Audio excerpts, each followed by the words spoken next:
wish you good luck, Fawal.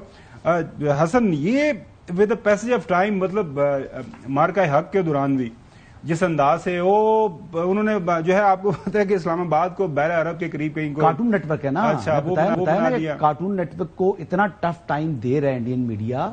اور میں نے سوال میرا یہ ہے کہ انڈیا بہت بڑا اس وقت آبادی کے لحاظ سے دنیا کا سب سے بڑا ملک ہے, معیشت ان کی 5ویں بڑی ہے, اس میں کوئی دو رائے نہیں. تو جھوٹ بولنے میں بھی اس بہت آگے نا. تو لینا سوال یہ ہے کہ India is losing its credibility just because of this propaganda. اور میرے خیال میں جو ہمیں ایڈریس کرنا چاہیے اپنے پروگرام کے توسط سے آل اوور دا ورلڈ کہ Indian diaspora all over the world اور انڈین عوام جو ہمارا پروگرام سوشل میڈیا تھرو دیکھتے ہیں کہ یہ جو ان کے اوپر پاگل بیٹھا ہوا نا بندرنما شخص, اسے جان چھڑائیں. اور نریندر سرنڈر. اچھا وہ ملیں گے پریزیڈنٹ ٹرمپ کے نا G7 میں وہاں پر پہنچ گئے نا. ایک تو ہمارے خالستانی بھائی جو ہے نا وہ ایک اتنا بڑا جو ہے وہ جمع غفیر لے کر آ رہے ہیں اور وہ ہوتا ہے احتجاج. مطلب دیکھ کر بندہ کہتا ہے ویژول جو بتا رہے ہیں کہ اچھی عزت افزائی ہوگی, سارے ٹریکوں نہ کر لینے, اچھی عزت افزائی ہونی ہے نریندر سرنڈر کی. اور دوسری چیز یہ ہے کہ ٹرمپ کو جب فیس کریں گے تو پھر اس ٹائم فیس ایکسپریشنز جو ہے نا وہ مودی جی کے دیکھنا چاہوں گا میں کہ دیکھیں جھوٹ کی کوئی عمر نہیں ہے, ایک نہ ایک دن جھوٹ کھلنا ہی کھلنا ہوتا ہے.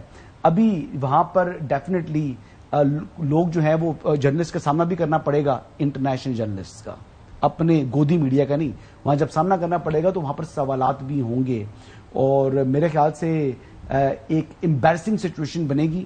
اور کینیڈا نے بھی اس طریقے سے ویلکم نہیں کرنا نریندر مودی کو, کیونکہ انٹرنلی کینیڈا کے اندر اتنا پریشر ہے انڈیا کے جو ہینیس کرائم ہے اس نے کمٹ کیے ہیں on the land of Canada. Chaudhry Ghulam Hussain صاحب آپ کو یاد ہوگا مارکہ حق کے دوران وہ جی اب کراچی فتح ہو گیا, کوئٹہ میں BLA پہنچ گئی ہے, اسلام آباد کے اندر پانی داخل ہو گیا, لاہور میں پتہ نہیں کیا کچھ ہونا شروع ہو گیا ہے.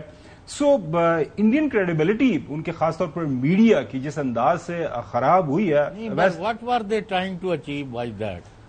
سر وہ کسی طرح سے یہ چاہتے ہیں کہ اس خطے کے اندر چونکہ وہ کہہ رہے ہیں کہ ہماری تھانے قائم ہو اور ہم جو ہیں ان کے سامنے ہاتھ باندھ کے کھڑے ہو جائیں کہ بالکل آپ جو کہتے ہیں صحیح کہتے ہیں, لیکن آپ کو بتائیں اسرائیل کی ہو گئی ہے پاکستان پھر پاکستان, ایسے تھوڑی ہوتا ہے. ہاں نہیں ظاہر ہے وہ تو دیکھیں یہ پھر اسی ٹائم پتہ چلتا ہے جب فیس آف ہوتا ہے. چاہیے صاحب نہیں, یہ انڈیا کو ابھی میرا خیال ہے کافی امریکہ جو سالڈلی انڈیا کے ساتھ کھڑا تھا, اب وہ یعنی پریزیڈنٹ ٹرمپ کو آپ پسند کریں نہ کریں, وہ انڈیا کے لیڈرشپ کا نام آتا ہے تو فوراً وہ ان کا جو ہے موڈ خراب ہو جاتا ہے, کیونکہ وہ کہتے رہے کہ آپ لڑائی نہ کریں, آپ جنگ نہ کریں, آپ حملہ نہ کریں, اور انہوں نے وہی کیا. اور جب ذلیل و خوار ہو گئے پھر خود ہی منتیں کر کے ابھی ایسا ہی اسرائیل کے ساتھ ہو رہا ہے. اور انشاءاللہ آپ دیکھیں گے کہ ابھی بہت سارا اسرائیل کو اپنا خمیازہ بھگتنا ہے انہیں ڈے اور سو. اور دوسری بات یہ ہے کہ اب آپ جھوٹ اور سچ کو اکٹھا ملا نہیں سکتے, 10 کی مقابلہ ہے. بالکل جو صاحب جھوٹ پھر جھوٹ ہے وہ ایونچولی وہ ایکسپوز ہو جاتا ہے. بریک دی جاتے ہیں, بریک کے بعد ہم بات کریں گے پاکستان پارٹی